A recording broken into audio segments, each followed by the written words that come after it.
রহস্যজনকভাবে নিখোঁজ বাংলার প্রতিভাবান রাইফেল শুটার। নাম দময়ন্তী সেন, বয়স 15 বছর। জানা গিয়েছে হাওড়ার মধ্য এলাকার উমাচরণ ভট্টাচার্য রেলের বাসিন্দা দময়ন্তী বৃহস্পতিবার সকালে বাড়ি থেকে দোকানে কেনাকাটা করতে বেরিয়েছিল। তারপর আর বাড়ি ফেরেনি সে। পরিবারের তরফে অনেক খোঁজাখুঁজির পরও তার কোনো সন্ধান মেলেনি। সিসিটিভি ফুটেজে শেষবার তাকে হাওড়া স্টেশনে দেখা যায়। দময়ন্তীর বাবা ধ্রুবজ্যোতি সেন পেশায় একজন শিক্ষক। তিনি জানান, দময়ন্তী সম্প্রতি জাতীয় দলের ট্রায়ালের সুযোগ পেয়েছে এবং নিয়মিত অনুশীলনের মাধ্যমে ভালো সাফল্য অর্জন করেছে।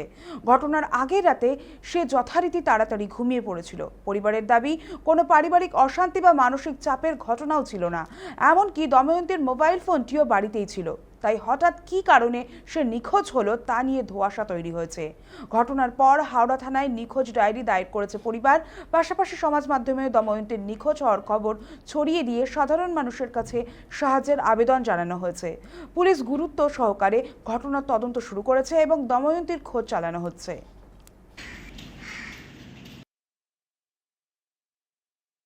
মাকে জিজ্ঞেস করলাম, মেয়ে কোথায় গো? দেখলাম গেটটা বন্ধ। মা বললো যে ও দুধ কিনতে গেছে। আমি বললাম, কোথায়? তা ওকে বলেছো তাড়াতাড়ি আসতে? ভাত বসিয়ে দিয়েছো? তার আগে বউ এসে নিচে বললো যে হ্যাঁ, ভাতটা বসিয়ে দাও, প্রেসারে খেয়ে যাবে। তারপর দেখছি যখন 9:30 বাজে ও আসছে না, আমার টেনশন হয়ে গেল। 10টায় বেরোতে হবে। আমি তখন বললাম মাকে, আমি যাই, তাহলে ওকে তুলে নিয়ে চলে আসো। ও তো মুখ চোরা, ও দোকানে দাঁড়িয়েই থাকবে, হয়তো দেরি করে দেবে। তারপর সঙ্গে সঙ্গে আমি গেলাম, গিয়ে দেখছি নেই। তারপর তো ভাবলাম কি হলো, এখানে নেই, কালুবাজায় নেই। আমি দেখলাম যেখানে হাঁটতে যায়, গঙ্গার ঘাটের দিকে চলে গেলাম। ওখানে বললো একজন হাওড়া স্টেশনের দিকে যান, ওকে হাঁটতে দেখা গেছে, এই জামা এই প্যান্ট। আমি বললাম হ্যাঁ, ঠিক বলেছে।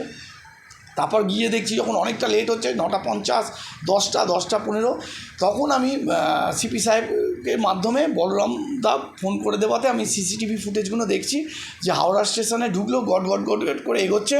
আর 4-5 নম্বর প্ল্যাটফর্মে একাই ছিল। 4-5 নম্বরে ঢোকার পর আর ওকে সিসিটিভি ট্র্যাক করতে পারছে না। ব্যাস এইটাই। এখন অন্ধকারের মধ্যে রয়েছে, 24 ঘন্টা হয়ে গেছে। আমি প্রশাসনের কাছে সাহায্য হয়েছে আমার মেয়েকে ফিরিয়ে দিই। হ্যাঁ, ও হাওড়া রাইফেল কাপ থেকে 3টে গোল্ড পেয়েছে ডিস্ট্রিক্ট লেভেল। একটা শ্রীরামপুরেই একটা রাইফেল ক্লাবে সিলভার মেডেল পেয়ে এসছে। এবার প্রি স্টেট ছিল, তারপর স্টেট ছিল আসানসোলে।